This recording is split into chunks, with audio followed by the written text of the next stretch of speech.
Hello class, welcome to ForumIAS. Today we are going to discuss a very interesting topic in public administration, that is evolution of the discipline of public administration. Often this concept is also confusing, as well as sometimes I have seen that students are not very clear on the concept of evolution of discipline of public administration, although we know that Woodrow Wilson is the accomplished thinker who is associated with the origin of this discipline, right? But for proper understanding of the origin of public administration, little bit backward we need to go. That is going to be focus of our lecture, right?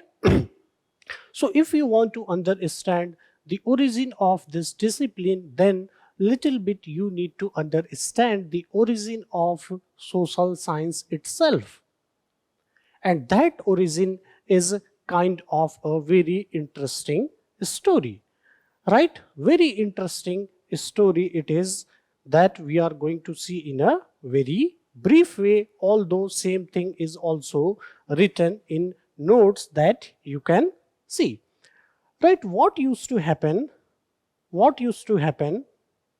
until 18th century in Europe, right? Until 18th century in Europe, one thing, the church used to play a major role in the thinking of human being. Why? Because there was a view that human is created by God. Since human is created by God, so everything is predestined. What in history we read, that is called Niyativad. Niyativad. So everything is pre-decided. We need to follow what has been predestined for us, right? But what happened? Very interesting thing happened in 1859. In 1859, one book was published, and the book name was Origin of Species. Who wrote this? A biologist named Charles Darwin, right? Now a question may be coming into your mind, why I am telling you biology, although we are studying the discipline of public administration. So my dear friends, just wait for 5 minutes. You need to know this if you want to understand exactly why the discipline of public administration was born, right? So what is the significance of publication of this book, that is Origin of Species by Charles Darwin? So the Origin of Species by Charles Darwin proved logically one thing, and during that time, before the publication of this book Origin of Species, Charles Darwin was a famous scientist. He proved that human was evolved rather than created by God. Human was evolved biologically, we say, from primate group, right? So you can see here in your notes, it is written that human is evolved from primates, and this Charles Darwin proved by theory, by evidence. And obviously, when this was proved by Charles Darwin, it was big blow for church. And you know, church opposition was that much that after some time, Charles Darwin little bit tried to become neutral. But if something was proved, you can't stop that from spreading. That is, the idea was spreading very fast. right? And among the thinkers, among the scholars during that time, especially after 1860, one thing was gaining that reason or evidence can be one tool by which any human problem can be solved. Why? Because what used to happen before that, by the influence of religion, right? See, the influence of religion in solving some problem is not bad, right? But this feeling that if any problem is there, intuition or feeling, what is intuition? What I am feeling, what I think is right. So what a religious person will tell, it means that you need to follow that is right. That was rejected. Rather than intuition, reason and evidence is a way forward for solving any human problem. Right? And my dear friends, this same thing is known by positivism in social science. Right? This does not apply only on public administration but on every discipline of social science, right? So positivism is the word coming from here. So what is happening? When we are reading about postmodern, we are getting confused because there one term is coming, post-positivism. But post-positivism you will only get if you are able to understand this word positivism.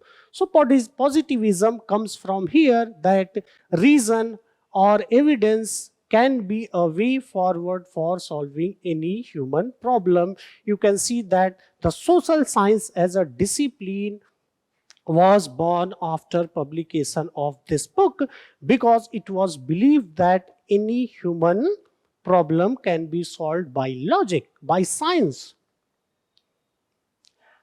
And in the background of this, industrial revolution was going on, right? In the background of this industrial revolution was going on, and in industrial revolution during that time, what we saw, right? Industrial revolution. Industrial revolution, during that time, conflicts started between whom? Between workers at one side and owners and managers, owners with managers at one side. Why?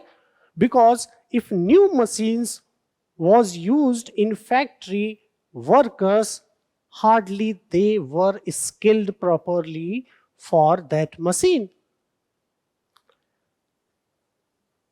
On the opposite of that, managers as well as owners expected that workers should give their best so that they can earn proper profit.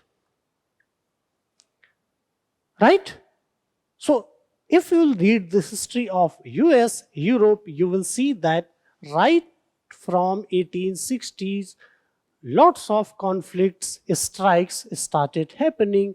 So under this background, this positivism was adopted. Which positivism? Which we saw in Origin of Species, and it was thought that why not use this idea for solving the problem of industrial revolution?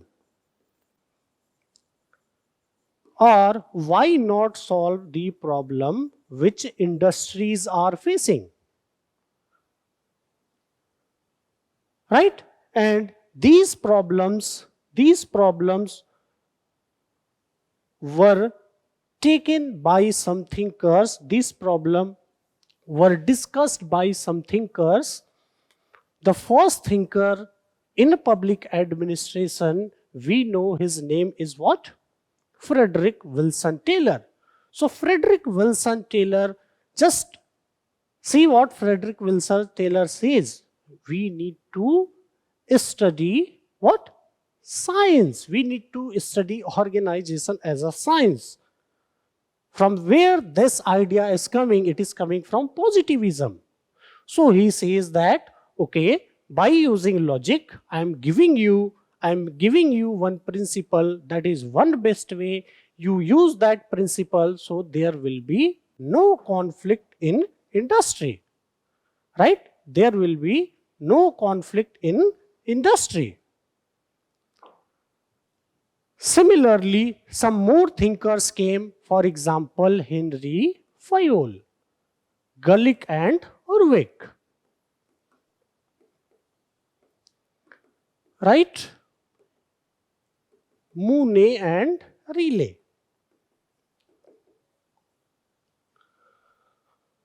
Three different thinkers, but more or less their ideas are same. So what we are doing, we are simply studying their ideas in one approach, that is called administrative management approach, very famous by this term post-call. So they says that, okay, there is conflict industry, no problem. You simply use our principle and there will be no conflict. There will be efficiency, right? And the third one, although in US perspective, we find this thinker very late, but in European perspective, this thinker also tried to solve the problem of industry, and the name of that thinker is sociologist Max Weber. So in PubMed, what we are studying is bureaucratic theory, right? So we are talking about, so we started from 1859. So their principles became very famous until 1915 to 1920. But by 1929 in USA, we started seeing negative effects of these principles, right? And Great Depression came in US, although many factors were there. But one of the important aspect which we need to say in US, that conflicts in industry started increasing rather than decreasing even after application of these three principles, right? So obviously questions, people started asking question about the ideas of positivism, right? And during that time, the role of psychologist in public administration, you will see, started increasing because scholars started searching for something else. More than principles, there may be something else which we may be ignoring, which we need to take into consideration for achieving efficiency, right? And that is how the rise of behavioralism came into picture. Now, what is this behavioralism? Behavioralism simply means that you are studying real-time situation. You are studying what? Real-time situation rather than ideal situation. For example, Taylor will say, use my principle and you will achieve the ideal position of getting efficiency. But the behavioralist thinker will say, no. How in a real organization is functioning, that is going to be my focus. In a reality, how organization function day to day, right? And the first thinker who explored this, his name was Elton Mayo. His name was Elton Mayo, and his theory is known by human relation theory, right? You can see in the diagram further, human relation theory focused that the thinkers, the positivist thinkers, focused only on one aspect, that is formal aspect of the organization. They completely ignored the informal aspect of the organization. Right? Now, some more thinker came, right, who further elaborated the ideas of Elton Mayo, for example, Chester Bernard, Herbert Simon, even some says Mary Parker Follett, but Mary Parker Follett for a time being we are keeping out so that no confusion is there among you. Right? Because the ideas of Chester Bernard as well as Herbert Simon, if you will see, they are studying real-time situation, how decision making is happening in day-to-day functioning of organization, how authority is being accepted. Right? So this was going on up to 1940. But in the case of public administration, 2-3 unique things happened which itself challenged the discipline, whether public administration is a discipline or simply it is a subject of interest. For example, Bernard rejected all the theoretical developments which have happened till now, and he said that only decision making is key for any organization. Similarly, Gulick and Urwick, right, rejected politics administration dichotomy. Dichotomy means politics and administration is separate. See, I am not taking Woodrow Wilson much in consideration, because just for the sake of understanding evolution, right, we are keeping him little bit for some time out. Right? And if these things are not the pillars of administration or public administration, then whether this is a discipline or not, so what happened? This discipline went into crisis, and there were some responses to this, because what happens in our life also, many times when we are at very, very low point, we perform our best. Right? But it is often a very ignored point. It is often believed that if you are in a very, very negative position, you may be performing worse. But many times what happens, people give their best during that time only. So what happened? When discipline went to crisis, some of the scholars of public administration went to political science, and during that time, that is 1940s to 1950s, right, 1940s to 1950s, in political science, comparative politics was a big movement. So inspired from that, comparative public administration was born, which by the way also failed to develop any substantial theory in public administration, which further led to development administration. And these are one complete subfields in today's public administration. Some scholars went into management, and inspired by that, organizational theory was born. Again, a new subdiscipline of public administration, right? But later on, more responses came in against the discipline, right? And one of the philosophical response which led to establishment of this discipline very forcefully was known as new public administration.